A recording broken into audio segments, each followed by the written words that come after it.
still here, a very large police presence. This is about as close as we can get. So I'm going to step aside so you can just see how many police are still on scene. Police do tell us a mass shooting took place here at the Indian Lakes Hotel. There are anywhere from 4 to 6 victims. One of those victims, a man in his late 20s, has died. Now, we don't have any information about the shooter, but Bloomingdale police do say there is no imminent threat to the community.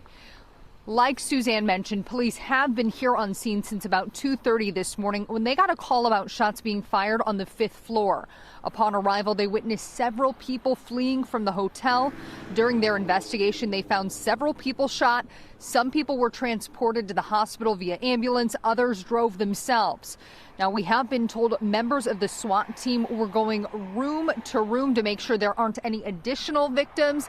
And to give you some perspective of how much work that was going to take, there are more than 300 rooms here at the Indian Lakes Hotel. Now, we do know at least 4 to 6 victims. One of those victims has died, a man in his late 20s. Police not telling us anything about the shooter other than that there is no immediate threat to the community. Reporting live in Bloomingdale.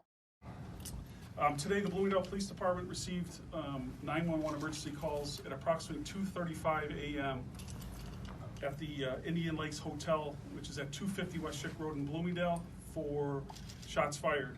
Upon arrival, officers saw people actually fleeing from the hotel. Went in, there was actually some people fighting also within the hotel, so they did a cursory search, went up to the 5th floor and 6th floor, where they located shooting victims from this case.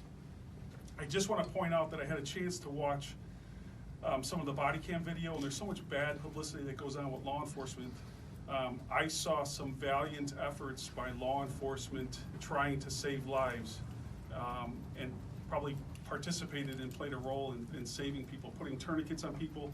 One of our officers, it looks like, carried one of the victims down 6 flights of stairs after he received a gunshot. So that's just one real positive thing that I saw.